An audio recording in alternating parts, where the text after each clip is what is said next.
When I was around 4 years old, maybe a little younger, my mom told me that I ran out of our living room into the kitchen, shaking and crying, saying that please tell Nanny to stop. Now, Nanny was the name that I used for my great-grandma, who was very ill at the time. She couldn't walk, couldn't speak. She could hardly move and was dependent on my great-auntie and my dad. My great-grandma was not at our house, so my mom found it all a bit strange, but she brushed it off. She told me to go back to the living room and carry on playing with my toys. I refused and grabbed onto her clothing. She walked into the living room with me and I started crying even more. According to her, I was pointing to the corner of the ceiling saying, "Tell Nanny to stop flying." My mom got chills as a 4-year-old child was telling her that her family relative was floating in the corner of the room. She grabbed my hand and steered me out of the room, and we stayed in the kitchen until my dad got home from work. My mom then figured out that the spirit of my great-grandma must have come, but for what reason? My great-grandma was still alive. Then 2-3 months later, she died. In the same house, around a few months later, my parents were sleeping until they heard the door of the house being unlocked. The house was once a hotel that was bought, and we lived in one of the old apartments. My uncle and his girlfriend lived in another, and my grandma lived in another. My dad assumed that my grandma came home from work and shouted for her. No one answered, and the house was eerily quiet, as if no one was home. About 5 minutes later, the same door closed and locked. The next day, when my whole family was in the big room, it turned out that my uncle heard the same thing, and my grandma wasn't back till 10 a.m. the next morning as she worked night shifts.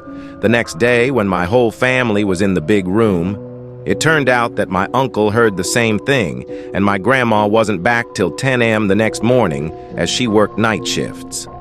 Other stranger things happened, like someone tucking my mother and father into bed.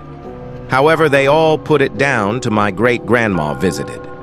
I, however, do not remember any of it as I was very young. When I was just 6, we moved countries, from Poland to England. We lived in another apartment, however, this was on the ground floor and we had a garden. I remember one day while I was stood looking out onto the patio from the glass sliding doors, I saw a weird little object on my swing. The object was black. It lingered there for a while and seemed to have flown away. I know I wasn't making that up as I wasn't the only one that seen this object. We had guests over at the time, and me, my brother, and my mother's friend's son saw it too. We later found out that our house was built on a patch of land that was once a graveyard. We decided to move. Not because of the strange black object, but because what used to be there. So that takes us to my current house. Everything started off in 2010. I was cleaning my room and the door was half open. I glanced at it as I felt uncomfortable and had to look again.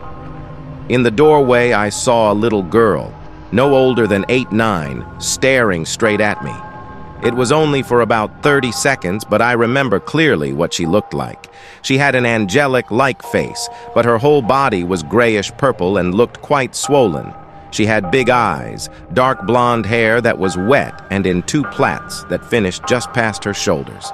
She was wearing a white dress that looked wet too, and she basically looked like she just got out of a swimming pool. Her dress was quite old-fashioned and looked like what a Victorian little girl would wear to bed. As soon as the girl saw that I was looking at her, she disappeared, and I freaked out and ran downstairs to my mom. She didn't believe me. However, stranger things started to happen. My mom started having visits herself at night. She would wake up, not being able to open her eyes, and something will be pressing down on her chest as if wanting to suffocate her. She kept saying to herself, "Be stronger. You can fight it." And the thing would go. Then one night she heard a bang downstairs. She didn't take much notice of it until the next day. When we was all at breakfast, she asked my dad if he picked whatever fell up, and he said that there was nothing that needed to be picked up. The house was squeaky clean when he got from his night shift. Another night I woke up at dawn to 4 loud blood-like screams. It sounded as if someone was getting murdered, but when I checked on the rest of my family members, they were all fast asleep.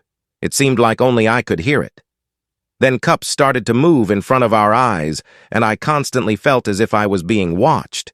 This carried on for about 3 years. and stopped.